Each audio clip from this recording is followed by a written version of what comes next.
Welcome back to the morning show here on the Arise News channel. Now, so many reasons have been given for the loss of the People's Democratic Party to the All Progressives Congress in the governorship election held in Bayelsa State on November 16. From the inception of the state, Bayelsa, it can certainly be stated, is a core PDP state. But the PDP lost on November 16. However, this is the first time another political party will win the governorship election in that state. The event that unfolded before the gubernatorial election indicates a serious division within the ranks of the opposition party in the state. While political watchers who are conversant with Bayelsa politics have cited the fact that the woeful loss by the PDP is not unrelated to the overstressed political ambition of certain persons, others insist that the ousting of the PDP was a deliberate display of the grievances of the people of the state. There's also a strong belief that the PDP's loss is not far from the alleged disinterestedness of former President Goodluck Jonathan, who was said to have refused to support the candidate of the PDP. He has, of course, denied that. What are the lessons to be learned here, and where does this leave the PDP? Chief Emmanuel Ogidi, Vice Chairman of the People's Democratic Party, PDP South-South, joins us as we discuss this particular subject. Welcome to the morning show. Thank you very much. I think you corrected me that you are not Chief Emmanuel Ogidi. You are simply Mr. Yes. Preferably Brother Emmanuel Ogidi. Oh, Brother Emmanuel Ogidi. Okay. Yes. Brother Emmanuel Ogidi, you are welcome to the morning show. Very good now, morning. what happened in Bayelsa? Why did the PDP that had been in charge of the state since return to civilian rule in 1999 suddenly put up such a disappointing performance? No. We didn't put up a disappointing performance. Okay. You see, You got 2 local governments out of... No, we got all the local governments. Okay. Except the place where they have election, which INEC declared. There were no election, for instance, in Nembe. Recall that on Tuesday, during our campaigns, there was violence there and people died. Let me tell you what you didn't see on camera on that Tuesday night. I was in the government house to condole with the governor and other people. You need to hear the youths. They're not going to give us, let us retaliate. I was shocked. Retaliate what? Go and kill your own people? We have already lost some. You want to go and kill? The governor said, no, you can't do that. No serious government will allow violence in the state. In fact, our Lord and Master Jesus Christ, if you recall that story in the Bible, where one of the apostles took sword to cut he put the ear back and said, my friend, anybody who kills by the sword, die by the sword. Let me say today, all those who have done those killings will be punished at the appropriate time, unless they repent. Now, that will tell you what is going to happen in the election. So much violence. Do you know that a colleague of mine in another party called me and said, oh, the governor had given that contract to former IG, Okiru, to buy weapons for him. Over 200 million was deployed. That is weapon, that's why they are ready. Election? Guns? No. I think some of us will better leave this game. To me, it's a game, we want to leave it. But you are blaming INEC. You are saying INEC Yes. declared elections in places where elections did not take Did place. they go there? Is it only, I mean, you only cited the example of naming I'm just giving, no. out of I wanted 8 to give local you more. governments. Okay. What of other places? No, but I'll give you. Sagbama, Yenagua, No, I'll give you. Kolokuma, Ekremo, I only Ogbia. mentioned, I'm building up a case. Okay. I only mentioned where there was killings on Tuesday before the election on Saturday. Let us take Saturday, John. Same thing. The one of Ogbia again, where I also come from maternally, we're getting information. They had finished voting in Oloibri. They were trying to start counting. Police vehicles, 3, started shooting, collected all the materials. They went to the local government headquarters. I'm sure if you listen to the press briefing we gave at that time, where the council chairman was relating this ordeal, how he was taken from his own unit, beaten up, detained till Sunday.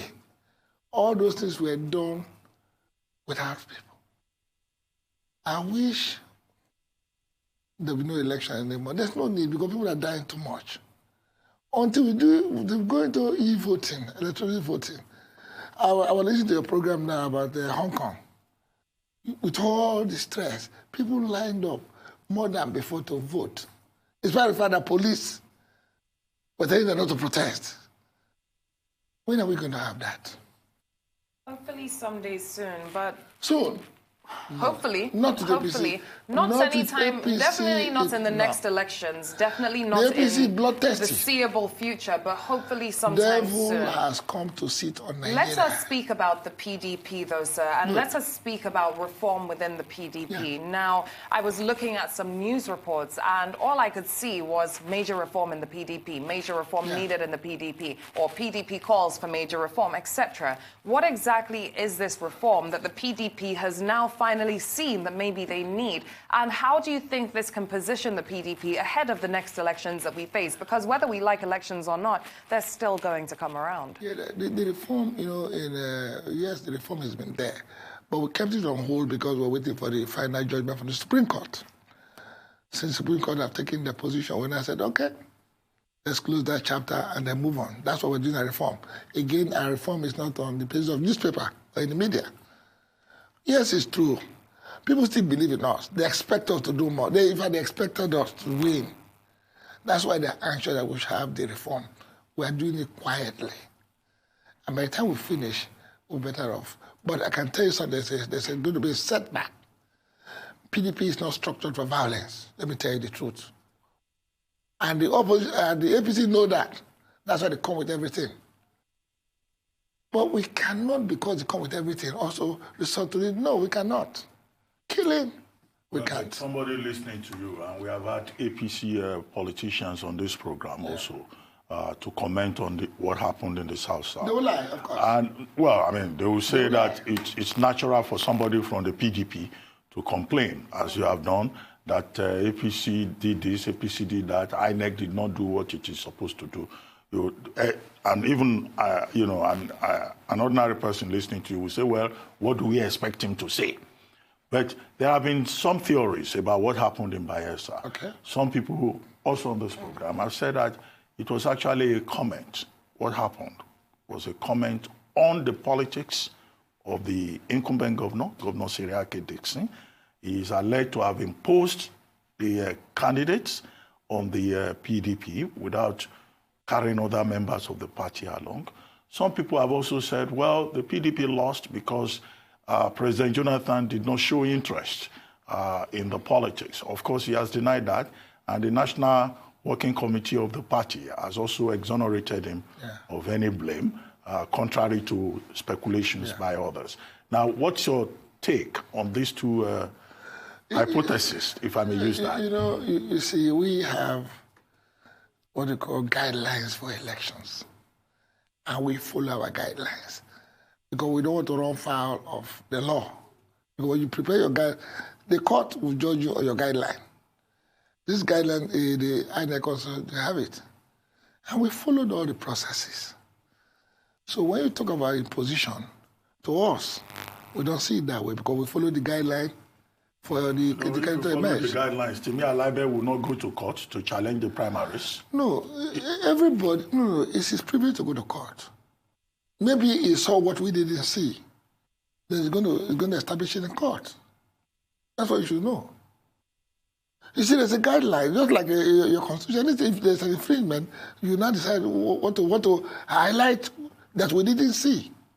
And of course, God will give you a judgment if you're correct. We're not perfect, but we follow our guidelines. That's how it is. But people outside can say what they want to say. And let me tell you why they're saying it. Because people are not happy we lost the election. And I share that sentiment with them. Nobody's going to be happy because PDP, whether you like it or not, the Bayelsa is a PDP state. So people are feeling very bad. It's only in this country that when you fail, you come through the front door. In those the way you fail, you go through the back door. So we're not happy it happened. But I want to say today that we follow the guideline. And that's the truth. So what you're saying is that those who have made those two statements are looking for scapegoats. How about the President Jonathan side of it? Thank God you heard what he said. You see, look, President Jonathan rose from the rank to go to that apex. He wouldn't do. You see, maybe you know what happened. Because he didn't come to the rally, no, it's not true. With his status today, and the day we were doing the rally in Bayelsa, he was already on his way to Miami to do the OAU job. You see, we're happy with us. He's the father of the party today as we speak. He's second Atiku, Vice President Atiku. So are you suggesting that he could have played a bigger role than he did in the elections, given that he is an elder statesman as well? And a lot of emphasis has been put on his role in these elections. Look, you see, what we want to do is to start flogging people. We won't do that. He will call you and talk to an elder statesman. I'm national vice chairman. I had several meetings with him. When the whole thing has finished, he said, look, chairman, we already have a candidate. He was talking about the candidate. When we have gotten a candidate, we don't go through that. Because, you see, God has not given us eyes in the back. You're supposed to be moving forward. And as soon as we got the candidate, he blessed us to move forward. Well, the PDP, after the elections in Bayelsa and Kogi states, these gubernatorial elections of November 16, had a review meeting in Abuja. They had a National Working Committee meeting to review the elections. Yeah. Now, are there lessons that the PDP has learned from what happened in Bayelsa and what happened? Of course, there are lessons learned. What are some of those lessons you would like to share with us? No. Every day lessons are learned. But what we ask ourselves, sometimes you have to do due diligence on yourself. We ask ourselves, did we go through the processes? Yes, we went through the processes. Although some people said we should have done more outside the process. Again, we've noted that. No, they say that, after you have followed the process, you can still do something outside the process. So we've taken note of that. We're going to do things outside the process, moving forward. Okay. And I actually don't like to say this when I say prepare for 2023, because I believe it's still so far away and a lot of focus should be put on the government of the present day. But what is the PDP planning on doing to prep itself for the next elections that we're going to hold? We're always aware that the end of one election, the beginning of another election, we're aware of that. But there's a concern. If the electoral reform is not done, again, you're going to have worse than this. Because, you see, people forget power belongs to God. All these things that we're doing. I'm talking with you today because God woke us up this morning. The power that you think you have is God's power. You are sitting on this chair. And you must be very careful. You must do things in the fear of God. If you don't do things, you may not suffer it now, but in the very near future, you'll suffer it. Look at those. Check out those people. Oh, let me tell you, I saw General Gowon yesterday here in Lagos. Looking young, radiant. I couldn't believe it. But I remember at 67 when we used to stand on the road waving him. Yesterday he was joking with us. I thank God for his life. How many of them will be like that is the thing. Very critical for us. But my advice to politicians, don't touch any life. All those who have touched life is very sad, very painful. A woman in a house, you burn her, and we are not taking this matter serious. It's not good. We are not taking it serious. What kind of country is this? Well, Brother Ogidi, you refer to electoral reform, and that's a very important subject for many Nigerians. Yeah. The Electoral Act Amendment Bill has just passed the second stage of reading in the Senate. And one major issue there is the recommendation that electronic voting should be adopted. We'll take a short break and we'll get your thoughts on that. We'll take a short break now. We're still with Emmanuel Ogidi, Vice Chairman of the People's Democratic Party, South-South. We'll be right back.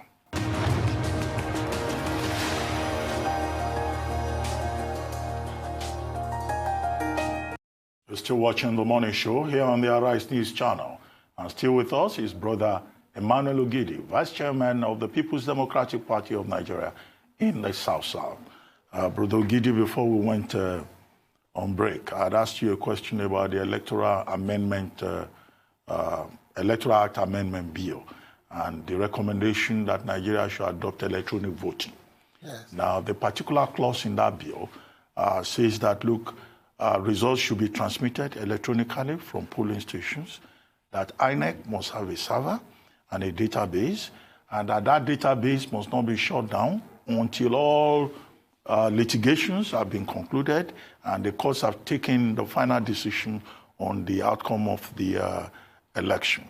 And of course, apart from that provision in the bill, there are also many Nigerians who believe that we should raise the standards of how we run our elections and make sure that we adopt technology, blockchain technology, to make sure there's proper documentation instead of these disputes over numbers at the end of virtually every election. What do you think? Yeah, of course, you know, we're all in support of it. Look at the phone today you have. Even in the villages, our grandmothers, they're all anxious. Even the babies in the stomach, each time phone rings, you see them, it's something. If I don't know if you remember, when President Jonathan came back, he said, the day he was going to vote, he said, he was so disappointed with the process. He said it on that Saturday, that he just come back from an African country where the elections, they do it electronically. I don't know why we're afraid of it. Even in our numbers, we are afraid to have the correct, the accurate number in the population. Why? As I am today, I went to register. It's 2 years now, I cannot even have my national ID card. What kind of country is this? No, some people get theirs within a week. That's what I'm saying. What? Maybe you did not follow the process. What for? I follow the process. No, the process outside the process. Oh. That is the one I'm going to resist. I'm going to resist that. Yes. But I'm going to resist it. But you see, luckily I have the photocopy of my receipt. They say you can photocopy and laminate. So that's what I use now. Instead of it. But that aside, you recall the other day, the INEC chairman said, oh, they didn't do it because there's no network. Conversant, I don't know if you're aware of it. It's been there. The satellite is there. It covers not just Nigeria. All you do is you zoom in and to go to every corner. What are we afraid of?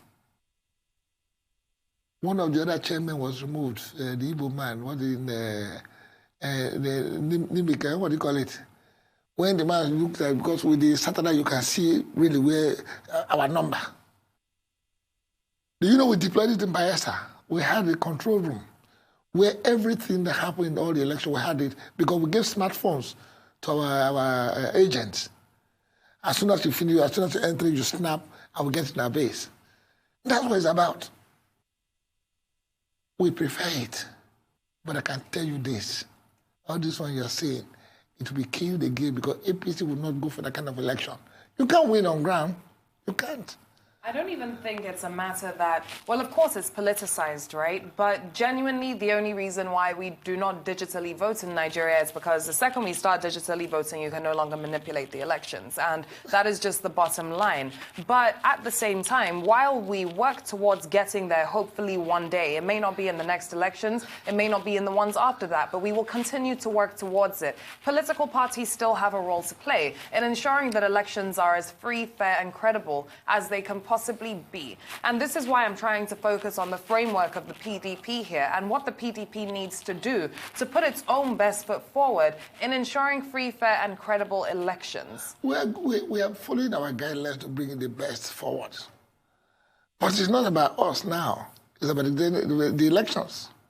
We followed all our processes to bring out all our candidates. But the process is the one fighting our own practice. That's the problem we're talking about. But you're the main opposition party. The main opposition party has a certain level of influence that cannot be contested. Yes, we should have, but we don't. The power is not given. It's grabbed. You're telling me, okay, they're trying to introduce hate speech. No, I'm telling you that they're not going to give the main opposition power. The main opposition has to seek it out. But I told you something about conversant. Who passed the bill for it to be installed? Coincidentally, a few days ago, I spoke with Professor Titi Song. He was then the Minister of Science and Tech. Recently, we spoke on this thing. The old man is so bitter that when he hears people say we can't do it, he's worried. That thing has been there. It has always been there. We are aware of it. But we don't want to do it. We prefer to kill people to do it. Look, the blood is affecting us today. Well, it's good you refer to the hate speech bill, which has been proposed by Senator Sabi Abdullahi. the Independent Commission to Prohibit Hate Speech Bill, 2019, as it is called. So what's your take on that? Be careful, because Section 2, subsection 4 of that bill is proposing death penalty. No, I'm talking about only this morning. It's only this morning that we understand the senator is saying that will be reviewed. The difference between this bill is that they're not going to take it back to what you said yesterday. So that's the only difference now. It's on like degree 2 and degree 4. So we can see what we want to say now. So, but the day they pass it, everybody will keep quiet. Yes, it's in one of these army people say to avoid trouble. But is that it? You mentioned, I was listening to you, you were talking about Hong Kong. Almost 6 months. How many months is it? 6 months. 6 months. Pushing their case. But here in Nigeria, after 2 days, everybody's hungry, going back home. I saw the other day say we have this vulture syndrome. Wait for the thing to rot in so we can eat it. How? I agree with you when you say that power, you wrest power. It's well said you wrest power. But how do you wrest power? With the guns? No, now. Not at all. Not at all. Thank God I've been playing polio these years. I've never been to any native doctors. I don't know what it's about. But when I see people trotting gun, it's very sad. I was chairman of the party 2008 in Delta. It was so hot. I was so secured. Mopo, everybody. I started asking myself, what kind of life is this? Is this about politics? Life. You're going around, and then we're in trouble. We definitely We're are. in trouble. And on that same topic, let's also speak about the social media bill that's also been proposed in front of the Senate. If I'm correct, Doctor, it's gone past its first reading? Second reading. Second reading now. Internet falsehood and manipulations. Seems to me like a serious attack on journalists. What's your take? You see, people, you have to fight a battle. Well, I'm trying to fight our own here. We're trying to fight the political battle, but we all need each other in this fight. It's unfortunate. Look at Trump today. Every day you tune on the CNN. Look at what, just a whistleblower. Our own whistleblower, the amount to agree to give to them, you detain them, you not even give to them. Their own whistleblower just said something, and Trump is on fire today. They have not mobilized people to go and shut down the Capitol Hill. If it is here, your village will come, your cronies will come and shut down everything. What are we talking about? We're in deep trouble, but it will definitely change. We are going to review the strategy because we have also started our own session. But I can assure you, although we are going to respond, but not with arms, we need to also educate the police. We need to educate the police, educate the army. That brutal force does not help us. The army, they're not happy to do what they're doing. Let me tell you the truth. They are not happy. It's just that you have some rebel of them. Look at the Bayelsa. A man who was transferred to Jaji didn't go to his beat. He stayed again in Bayelsa to conduct the last election. Now he's going back. For how much? It's unfortunate. In both Kogi and Bayelsa states, the PDP and the gubernatorial candidates in the recent elections, they said they will go to court to challenge the results as declared by INEC. Do you have any hope that that will make any difference? It will make a difference because so far, the courts, apart from the Supreme Court recently that did what they did in the presidential thing, which I don't know. I don't know how they've been able to explain the certificate thing. You just wait at affidavit, you don't need to bring certificate. I don't know how they explained it. In fact, you can see that our lawyers were not even in court that day to explain how they arrived at their judgment. But if you check the lower court so far, they tried to do the correct thing. I don't know how they did it. And I hope they will do it. And I hope the president will not interfere again. But the last time I told you, there was some time ago I was here, all institutions have been destroyed. All institutions. And the one that should be talking about it is the final stage of the struggle, which is journalism. You guys, you are the last set now. They want to seal you out of it. But please, don't. Journalists have been known. They have died even during the wars. Journalists don't have guns. They carry camera and they record that they go into the thick of... It's not Amampa, remember her? It's Amampa. Any war-torn area, she's there. In Liberia, she was there. So we don't give up. But we will not give up as politicians. We'll try, but without using their guns. We'll try, we'll talk with our colleagues. please ensure that these bills go through. When I mean the bill, I'm talking about electoral reform, not those other ones should not go through. The hate speech, how can they go through? Trump would have killed everyone in America today. If you remember during the last campaign, they said Trump is not composed enough to be given the nuclear button. But today, 4 years, that man is not pressing the button. Again, you know why? Because they have institutions. We have succeeded in destroying our institutions. Let us see how can I rebuild institutions. Until you rebuild the institution, all these things we're talking about, the institutions have to be rebuilt. Give confidence to the judges. Can you explain how an appeal court judge could be kidnapped? A woman. She told you our stories. Yes. Very brilliant woman. I was in a court once. I listened when we had a PDP matter. She has a PhD. Fantastic, beautiful, good-hearted woman. But the kidnappers took her and God saved her. In this country, all institutions have collapsed. You give her an appeal court judge and you know the kind of, in those days, the policeman can come and arrest you with battens. Today, there's no baton. Police don't even know what baton is about. And even the rifles you give to the police. Let me take you back to last Friday in Port Harcourt. There was this lecture on small arms. I didn't know that rocket launcher is a small arm. I didn't know. Oh, so when the lecturer was describing what small arms were about, I said, wow. Thank you very much, Brother Emmanuel Ogidi. On that note, we'll have to thank you very much for coming to the morning show. Absolutely.